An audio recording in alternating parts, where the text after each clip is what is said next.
Assalomu alaykum, hurmatli video dars ishtirokchilari.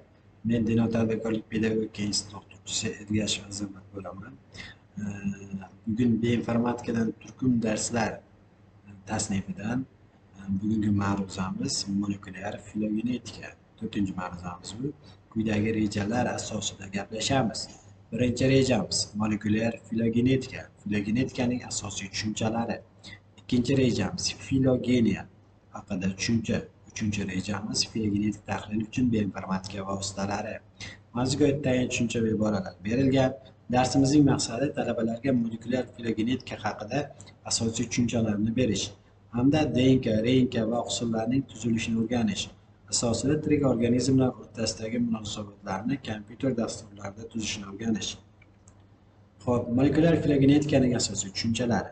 Bugun demak mana shu tushunchalar orqali darsimizni o'rganishga harakat qilamiz. Demak, birinchi tushunchamiz filogenez, ikkinchi tushunchamiz filogenetika, uchinchi tushunchamiz filogeniya va to'rtinchi tushunchamiz molekulyar filogenetika. Xo'p, molekulyar filogenetika asosiy tushunchalarning ishlatilishi. Filogenetik tadqiqotlarni amalga oshirish uchun zamonaviy yondashuvlarni ishlab chiqadi. Filogeniya biologiyaning bir qismi bo'lib, organizmlarning bir-biridan kelib chiqish muammolarini o'rganadi. Molekulyar filogenetika polimer makromolekulalar, DNK, RNK va oqsillarning tuzilishini o'rganish asosida tirik organizmlar o'rtasidagi munosabatlarni o'rnatish usuli.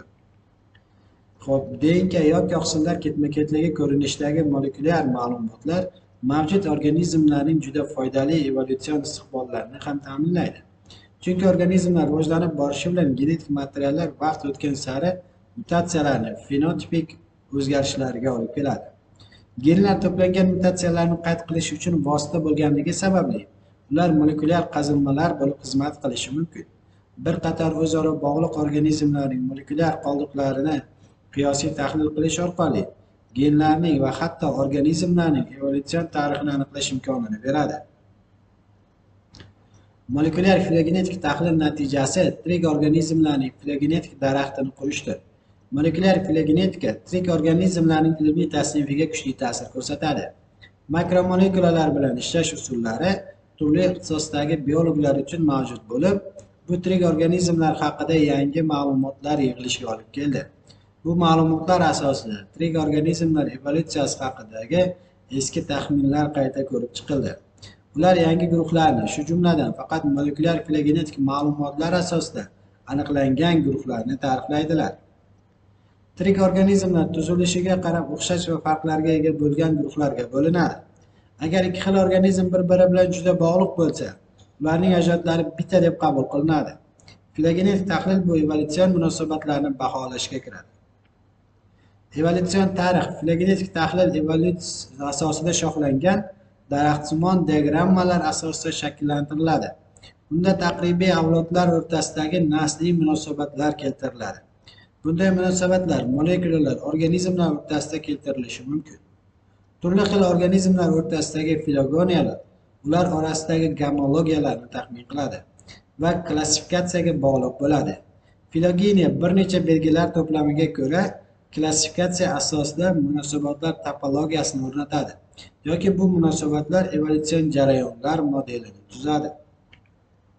Mazkur rasmda tirik organizmlarning suvdan boshlab rivojlanish jarayonlari va bugungi kundagi eng rivojlangan organizm insonning kelib chiqish shajara daraxti tuzilgan. Xo'p, bunda esa odamsimon maymunlarning evolyutsiya jarayonida miyasining inson miyasiga o'zgarib borishi tasvirlangan. Evolyutsion daraxt organizmlar, populyatsiyalar, turlar va genlar o'rtasidagi munosabatlar tom ma'noda ularning qarindoshligiga yoki genealogiyasiga qarab, ya'ni bitta ajratdan kirib chiqishiga qarab quriladi. Natijalar ko'pgina holatlarda daraxt diagrammasi shaklida beriladi. Agar oxirida keltirilgan avlodlar hammasi bitta ajratdan rivojlangan bo'lsa, bunga ildizli asos deb ataladi. Evolyutsion daraxtlar genetik ma'lumotlar asosida ham shakllantiriladi. Bir-biriga qarindosh bo'lgan nukleotidlar ketma-ketligi yoki oqsillar ketma-ketligining filogenetik tahlili evolyutsiya davomida oilalar rivojlanishining yo'nalishlarini aniqlashda katta ahamiyatga egadir. Ketma-ketliklarning evolyutsion munosabatlarini shakllantirishda tashqi shoxlanish diagrammasidan foydalaniladi. Bunda daraxt asosida shoxlangan bog'lanishlar ketma-ketliklar o'rtasidagi munosabatlar shakllanishini aks ettiradi. Filogenetik tahlilning asosiy maqsadi daraxtdagi shoxlangan bog'lanishlarni aniqlash va shoxlarning uzunligini aniqlashga qaratiladi. Mazkur daraxtda filogenetik daraxt tasvirlangan. Ya'ni bu yerda bizning filogenetik daraxtimizda prokaryotlar, evkaryotlar va boshqa ko'plab organizmlarni aynan bitta daraxtga jamlanmasi aks etgan. Xo'p, nuklein kislotalar va oqsillarning ketma-ketliklarining tahlilida ko'pincha qo'shni shoxlarda joylashgan, bir-biriga yaqin bo'lgan pozitsiyalar belgilanadi. Agar organizmlarda yoki organizmlar guruhida genlar guruhi aniqlansa, bu oila genlarning o'rtasidagi filogenetik munosabatlar, ularning ekvivalent funksiyalari to'g'risida ma'lumot berishi mumkin. Agar ikki xil organizmlarda topilgan ikki xil nuklein kislotalar yoki oqsillar bir-biriga o'xshasa, ularning bir ajdoddan kelib chiqqanligi to'g'risida ma'lumot olish mumkin. Bunday ketma-ketliklarni tahrirlash natijasida ketma-ketliklarda o'zgarmay qolgan pozitsiyalarni aniqlash imkonini beradi va qaysilar o'zgarganligini bilish mumkin. Bu ikki pozitsiya ketma-ketliklarning evolyutsion qarindosh bo'ladi va ularni gomologik deb hisoblash mumkin. Filogenetik yo'lda quyidagi sistematik yondashuvlar mavjud. Birinchisi guruhli fenetik, ikkinchisi vaqtinchalik kladistik, uchinchisi evolyutsion. Uzoq ajdodlarda bo'lmagan belgilariga qarab, umumiy xarakterli belgilariga ko'ra guruhlanadi. Bunday orttirilgan belgilarga vizual jihatdan tasvirlanadigan turli xil belgilar kiritiladi. Kladistik tahlil fenotipik belgilar yoki aminokislotalar, nuklein kislotalar asoslarining ketma-ketligiga qarab olib boriladi. Kladistikada 3 xil mumkin bo'lgan holat mavjud. Birinchi holat organizmlar o'zaro umumiy ajdoddan kelib chiqishiga qarab bog'liq bo'ladi. Ikkinchi holat evolyutsion chiziqlar vaqt oralig'ida shoxlanadi. Uchinchi holat vaqt o'tishi bilan avlodlar xarakteristikalarida o'zgarishlar sodir bo'ladi. Filogeniya tushunchalari, demak, atamalarimiz. Filogeniya tur yoki turlar guruhining evolyutsion ajdodlarini o'rganish. Umumiy ajdod ikki yoki undan ortiq avlod turlar kelib chiqadigan umumiy ajdod. Filogenetik daraxt yoki kladogramma. Organizmlar orasidagi evolyutsion aloqani ko'rsatuvchi diagramma. Filogeniya olimlarga tur yoki boshqa guruhlarning umumiy ajdodlaridan qanday rivojlanganini tushunish va ifodalashga yordam beradi. Filogenetik daraxt yoki kladogrammada turlar yoki bizni qiziqtirgan boshqa guruhlar daraxt shoxining uchidan topiladi. Misol uchun quyidagi filogenetik daraxtda 5 ta tur A, B, C, D va E turlar o'rtasidagi aloqalarni ko'rsatib, ular shoxlarning uchlarida joylashgan. Daraxt shoxlarining joylashishi ushbu turlarning umumiy ajdodlar orqali qanday kelib chiqqanligi haqidagi tushunchalarimizni ifodalaydi. Har bir shoxlanish joyida shu shoxlar uchida joylashgan turlarning eng so'nggi umumiy ajdodi bo'lib joylashgan. Masalan, A va B turlar kelib chiqqan shoxlanish sohasida ikkala turning eng so'nggi umumiy ajdodini topishimiz mumkin. Eng chapdagi shoxlanish nuqtasida esa barcha keltirilgan turlarning eng so'nggi umumiy ajdodini topishimiz mumkin. Barcha filogenetik daraxtlar bir xil emas. Xuddi pastda chap tomonda keltirilganidek, ayrimlari bloksimon tuzilgan, boshqalari esa o'ng tomonda keltirilgan kabi diagonal tuzilgan. Bloksimon daraxtda keltirilgandek, filogenetik daraxtlar vertikal yoki gorizontal joylashgan bo'lishi mumkin. Filogenetik daraxtning yo'nalishi undagi ma'lumotni o'zgartirmaydi. Qarindoshlik. Filogenetik daraxtdagi turlar qanchalik ko'p umumiy ajdodga ega bo'lsa, ular shunchalik yaqin qarindosh. Kamroq umumiy ajdodga ega bo'lsa, shunchalik uzoq qarindosh bo'ladi. Har qanday bir juft tur yoki guruhning yagona ajdodini topish uchun ikkita tur tugagan shoxdan orqaga qarab yuriladi va ikki shu turni birlashtiruvchi chiziq to'qnashadigan nuqtani topguncha davom. Ko'p uchraydigan xatolar va noto'g'ri tushunchalar. Filogenetik daraxtlar qarindoshlik haqidagi gipotezalar. Hozir mavjud organizmlar qadimgi ajdodlardan kelib chiqqanini bilsak-da, ular qaysi tartibda kelib chiqqanligini faqat mavjud ma'lumotlar asosida taxmin qila olamiz. Ma'lum organizmlar guruhi haqida qanchalik ko'p ma'lumot to'plasak, ularning filogenetik daraxtlari shunchalik aniqlashib boradi. Filogenetik daraxtlar faqatgina jismoniy belgilarga asoslangan emas.